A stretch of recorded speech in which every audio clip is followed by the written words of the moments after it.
semuanya, ketemu lagi di podcast Kula-Kula Digital, sumber inspirasi digital. Senang banget hari ini kita kedatangan tamu spesial. Dia adalah seorang profesional graphic designer.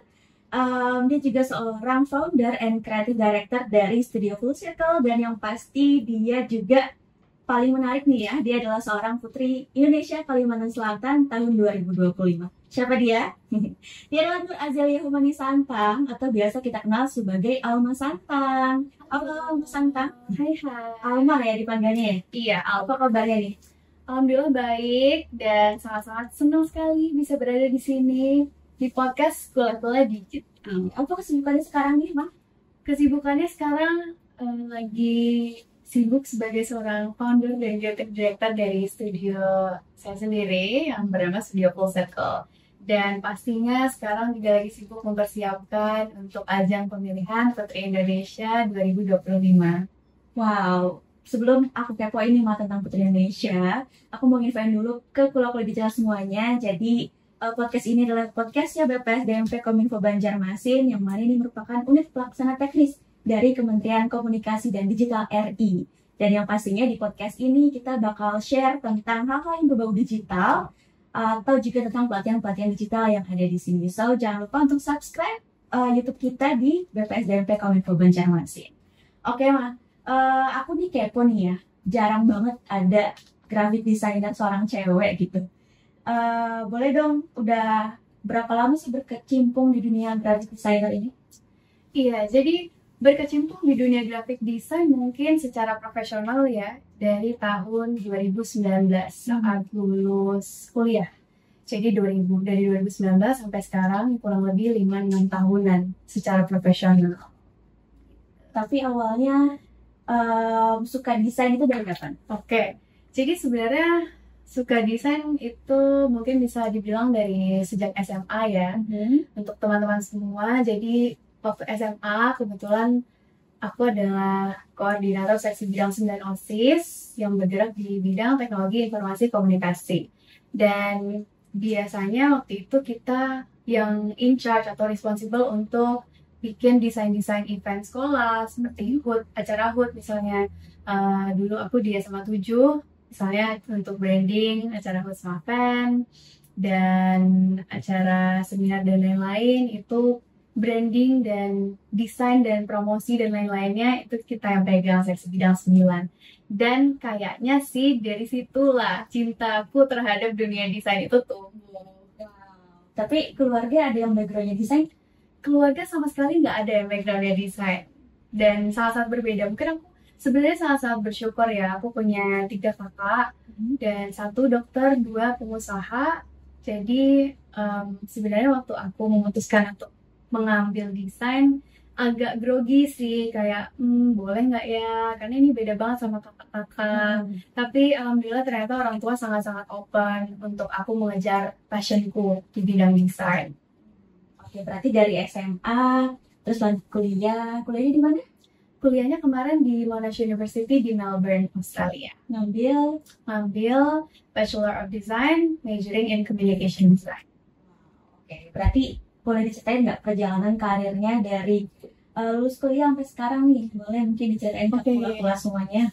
Mungkin aku cerita sedikit dari sebelum lulus kuliah ya. Pertama kali I got paid for a design job itu actually untuk project di Banjarmasin. Wah. Project pertama aku di bidang desain yang mana aku dibayar itu, mungkin banyak teman-teman Banjarmasin yang juga nggak tahu, itu aku yang bikin branding atau logo dari cafe atau Zenfit. Oh iya, jadi baru banget nih. Iya, jadi itu salah satu project pertama aku di desain yang mana aku beneran dibayar nih atas jasaku gitu. Setelah itu waktu kuliah di sekitar tahun kedua, aku kebetulan di Melbourne saat itu nggak pulang ke Indonesia saat dekat-dekat libur. Ada waktu luang dan aku memutuskan untuk coba cari internship. Jadi di situ aku dapat internship design di brand skincare di Australia. Dan aku coba iseng sebenarnya. Iseng doang padahal ya. Iseng daftar karena aku mencoba mencari cara untuk mengisi waktu kosong dengan kegiatan yang bermanfaat.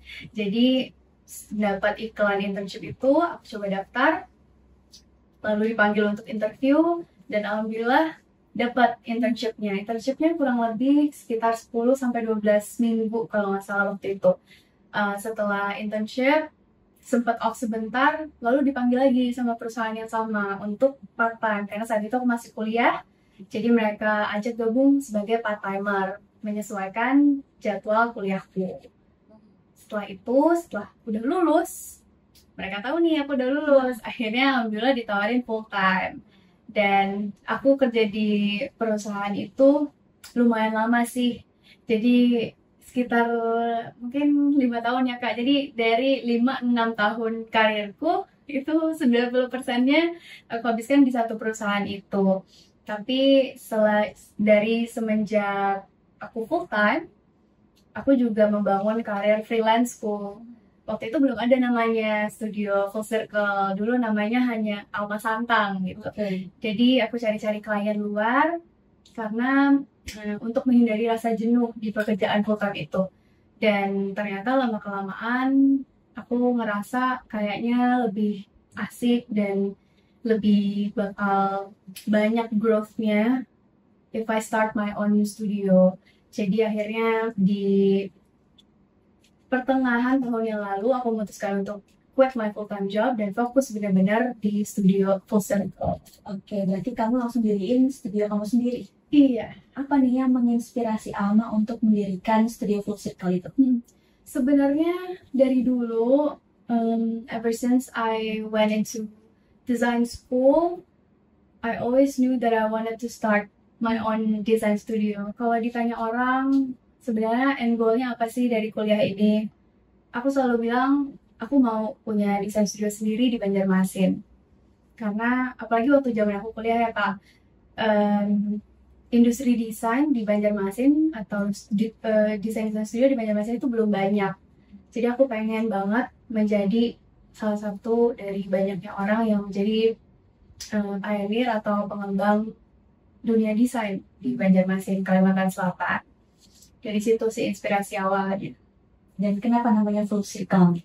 Namanya full circle itu terinspirasinya karena saat aku lulus, aku langsung balik ke Banjarmasin setelah kerja sekitar 2 tahun di sana. Habis itu kembali ke Banjarmasin, Kalimantan Selatan. Dan itu tuh rasanya full circle moment, kayak balik ke tempat dimana rasa cinta terhadap desain itu tumbuh. Karena kan seperti aku ceritain tadi, itu mulainya di SMA gitu. Kayak I could have never imagined the fact that I got to that point dan bisa mendirikan desain studio itu sendiri gitu, dari sebuah mimpi, sebuah passion gitu. Jadi kayak it was kind of a wow moment for me, dan itulah kenapa aku mau recall itu dan menyebutnya jadi studio full circle. Wow, keren banget sih ya pula semuanya. Dan di studio full circle ini atau desain-desain Alma itu kan fokusnya di visual dan branding identity ya? Iya. Boleh nggak kita tahu nih menurut Alma apa elemen paling penting dalam membangun branding identity itu? Elemen paling penting dalam membangun brand identity aku rasa adalah mengenali target audience. Karena sebagai sebuah brand, mau brandingnya sebagus apapun, tapi kalau nggak reach your target audience, itu rasanya effortnya banyak yang bisa jadi percuma. Jadi itulah kenapa mengenali target audience itu sangat-sangat penting, karena dari situ komunikasi dari brand, bahkan dari visualnya brand itu bisa kita sesuaikan. Karena tanpa audience, tanpa customer, tanpa klien, apapun itu, ya namanya brand atau bisnis pasti nggak akan berjalan. Terus gimana tuh, misalnya udah dapat klien nih, terus bagaimana proses kreatif Alma saat mengembangkan identitas visual itu tadi untuk sebuah brand? Seperti yang tadi aku bilang ya Kak, yang paling pertama, yang paling penting adalah mencari tahu target audiensnya siapa. Jadi untuk memulai sebuah design project, biasanya aku fokuskan ke riset, dan salah satunya itu mencari target audience. Dan bahkan di proses desainku mungkin 50%-nya 50%-nya itu riset. Karena ibaratnya, ini aku hubungkan sedikit sama bikin kue kali ya, karena aku juga suka bikin kue nih. Jadi proses desain saat proses riset itu sama seperti mengumpulkan bahan-bahan kalau kita mau bikin kue. Ibaratnya di sini kita mau bikin brownies. Jadi kita cari tahu siapa target marketnya, siapa yang mau dijual apa, klien maunya vibes-nya seperti apa. Itu kita cari tahu semuanya di situ. Bahan-bahannya kita cari. Nanti brandnya maunya jadi seperti A atau seperti B. Kayak brownies lagi ya, brownies maunya nanti brownies kering apa brownies yang agak basah dikit gitu. Jadi semuanya dicari di proses riset. Habis itu masuk ke tahap selanjutnya, proses desain. Itu proses ya semua bahan-bahan yang udah dicari tadi itu dijadikan satu. Karena kita udah tahu nih maunya seperti apa, jadi takaran-takarannya pun kita juga udah tahu. Biasanya kayak gitu. Habis itu kalau misalnya dimasukin ke oven itu aku rasa kayak proses back and forth sama klien ya. Jadi ini salah satu proses terpenting juga. Jadi karena sebagai desain studio dan kita punya klien, kita harus make sure kita menjawab apa yang klien inginkan. Kita juga menangkap vision yang klien punya. Jadi dari segi ini aku ibaratkan kayak kalau misalnya lagi bikin brownies dimasukin oven kan kadang kita suka buka tutup, kita tusuk pakai tusuk gigi atau apa gitu, dilihat isinya udah kering apa belum gitu. Itu ibaratnya kayak gitu. Jadi itu proses yang sangat penting untuk memastikan ini udah tingkat kematangannya udah sempurna lah buat klien dan buat kita sebagai desainer juga. Habis itu kalau udah tinggal disajikan aja. Iya. Kalau ngomongin desain ini mah pasti berkembang terus ya.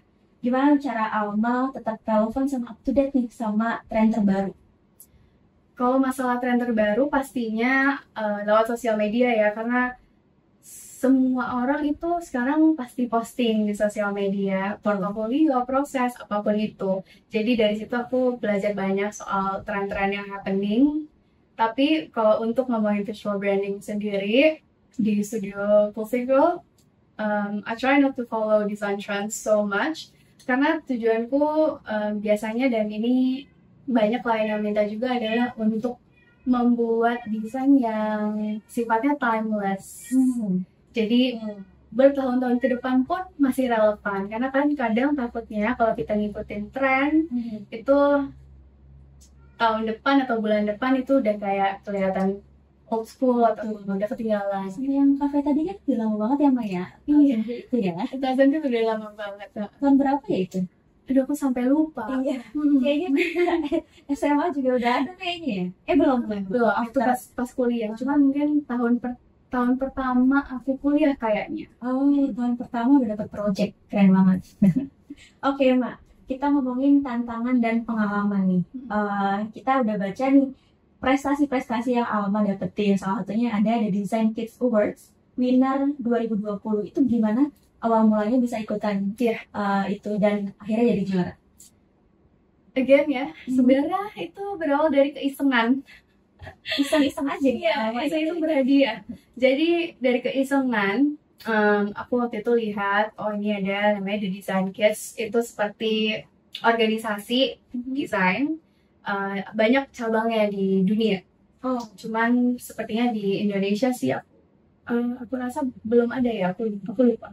Cuman ada beberapa banyak cabangnya di dunia dan waktu itu mereka mengadakan The Design Kids Award setiap tahunnya. Biasanya ditujukan untuk pelajar atau yang baru graduate to get their foot in the industry gitu, kayak untuk nge-expose diri mereka ke industri. Kayaknya waktu itu tahun aku baru mau lulus atau udah lulus ya? Udah lulus. Tapi aku apply-nya sebelum lulus. Jadi 2019 apply dan pendaftarannya gratis itu ya. Tinggal submit portofolio dan portofolio kita itu di-review sama industry people yang udah ternama juga. Dan habis itu aku cuman bikin portofolionya, habis itu aku submit. Habis itu aku agak lupa sama itu. Sampai waktu itu aku ingat baru keluar dari rumah, lagi mau pergi kemana gitu, aku jalan kaki. Terus aku lihat Instagram, tiba-tiba temanku nge-tag kayak @almasantam gitu kan. congratulations gitu. Terus aku kayak apa nih gitu, aku udah lupa karena prosesnya lumayan agak lama ya, dari apply sampai dapat hasil gitu. Ternyata I was named one of the kalau nggak salah ada sekitar 30 orang background design dari seluruh dunia. Dan itu ya bikin happy sih sebenarnya, karena itu menambah kayak pertama karyaku dilihat dengan juri-juri yang dari dunia desain yang ternama, dan juga mendapat pengakuan hal itu sebagai orang yang kadang masih struggling dengan imposter syndrome at that time. Itu nge-boost confident aku sih in a way. Dan sebenarnya mungkin pesannya dari sini adalah buat teman-teman semua yang mungkin di dunia desain juga, untuk apapun itu cobain aja, karena banyak opportunity yang datang itu mungkin karena awalnya kita iseng nyoba, tapi kan ternyata hasilnya jadi lebih dari yang kita bayangkan. Ini aja yang tadi awalnya iseng ya. Iya. Awalnya juara dari beberapa desainer di dunia loh guys. Oke, ngomongin tentang proyek desain nih, Alma, pernah nggak dapet proyek yang terasa sangat menantang, dan gimana cara Alma mengatasinya? Untuk proyek yang sangat menantang mungkin dari segi Atau semuanya so-so aja bagi Alma? enggak lah, masih ada yang menantang. Kadang itu mungkin dari bentuk brief yang baru. Selain dari di Studio Full Circle, selain memfokuskan untuk visual dan brand identity, kita juga punya beberapa klien yang mana kita in charge of their marketing assets for the campaign. Dan kadang itu involving other third party kayak retailer besar. Dan mungkin yang menantang ada di situ, karena retailer besar ini kadang punya brand guideline yang sangat-sangat saklek. Jadi kayak kita nggak bisa modif, nggak bisa apa, kita benar-benar harus ngikutin peraturannya. Dan kadang itu bukan limiting sih, cuman challenging aja dari segi gimana nih kita bisa tetap mendeliverkan apa yang klien mau, yang minta, dan masih fun, karena vibes-nya fun ini si klien, tapi juga tetap mengikuti brand guideline dari si retailer gitu aja sih. Pokoknya semuanya bisa dikerjain ya sama Alma. Selama ada keinginan, dan sebenarnya di Studio Full Circle pun dari semua brief tuh pasti ada sesuatu hal baru yang aku harus pelajarin. Aku harus cari tahu dulu di Google tutorialnya gitu. Cuman I think that's the beauty of the design industry, because it's always evolving, so I have to always learn juga. Ngomongin industri ini Alma, dan ngomongin tren saat ini kan, menurut Alma seberapa besar sih peran AI dalam desain grafis saat ini? Apakah itu menjadi ancaman atau peluang? Untuk AI sendiri, from my personal experience, aku rasa bisa menjadi peluang, karena bisa mempercepat proses desain. Tapi ini apabila digunakan secara semestinya ya. Tapi aku masih mencoba mencari tahu lebih banyak juga tentang AI, karena it's very fastly evolving. Bahkan kayak dari 1 tahun belakangan pun perkembangannya pesat banget. Dan aku nggak tahu gimana nanti 1 tahun ke depan. Dan kayaknya sebagai manusia kita punya banyak PR untuk catch up tentang AI. Karena aku kemarin ada sedikit baca artikel, aku nggak akan bahas di sini, cuma sedikit baca artikel tentang dampak AI ke environmental. Karena beberapa riset bilang kalau AI itu producing a lot carbon footprints. Jadi it's still something yang masih under research. Jadi untuk menggunakan AI pastinya bisa bermanfaat, tapi mindful aja dengan hal-hal tersebut aja sih. Oke. Sebagai desainer juga nih, Alma pasti pernah menghadapi yang namanya creative block. Boleh dong diceritain gimana tips and triknya menghadapi creative block itu? Istirahat, Tidur. take a break gitu. Nonton film, nonton apa, jalan keluar. I think that's very important, karena untuk ngedesain sesuatu tuh sebenarnya brain powernya yang kepake banyak banget. Jadi pasti ada capek, pasti ada jenuh, pasti bakal kena creative block. Dan ini penting banget untuk istirahat, take a break, karena pas kita balik itu mungkin kita bisa lihat sesuatu dari desain itu yang bisa kita improve gitu. Dan ini tuh sesuatu yang diterapkan dari salah satu desainer favorit aku, namanya Paula Shar, one of the partners of Pentagram Design Studio. Dan dia juga bilang kalau misalnya lagi stuck, kamu take a break, jalan-jalan dulu, nanti pasti datang lagi, karena kreativitas itu nggak bisa dipaksa kalau misalnya lagi keblok gitu. Jadi itu sih. Bisa sih, istirahat juga penting. Dan itu adalah tips dari Alma. Oke, Alma, ngomongin tentang Putri Indonesia nih. Kita balik ke tadi yang Putri Indonesia Kalimantan Selatan 2025. Gimana nih rasanya kepilih menjadi perwakilan Kalimantan Selatan di pemilihan Putri Indonesia 2025, dan apa motivasi Alma untuk mengikuti ajang ini? Pastinya rasanya sangat-sangat senang dan bersyukur karena bisa mewakili Kalimantan Selatan di ajang pemilihan Putri Indonesia 2025. And I give my thanks to Yayasan Putri Indonesia dan Mustika Ratu karena atas kesempatan ini. Karena ini adalah kesempatan sekali seumur hidup. Dan motivasinya untuk mengikuti ajang ini sebenarnya ya karena aku yakin bahwa Putri Indonesia itu bisa menjadikan aku pribadi yang jauh lebih baik dan mendorong aku untuk selalu tumbuh dan menyuarakan bukan hanya suara aku sendiri tapi juga orang-orang sekitar. Aku mau menjadi bermanfaat lah bagi orang-orang sekitar. Betul, apalagi Putri Indonesia ini platform yang sangat besar ya, Mbak. Iya, betul. Se-Indonesia pula ya. Iya, betul sekali. Nah, gimana nih Alma sebagai backgroundnya desainer melihat hubungan antara dunia desain grafis dengan dunia pageantry seperti Putri Indonesia? Mungkin kalau misalnya dilihat secara sekilas, ini seperti dua dunia yang beda aja gitu ya. Iya. Tapi sebenarnya banyak sekali kesinambungannya dan keterkaitannya. Karena contohnya misal dari segi branding dan storytelling. Dari segi branding sebagai seorang putri Indonesia, pastinya kita harus punya personal branding yang kuat agar image kita pun bisa melekat di hati dan pikiran orang-orang.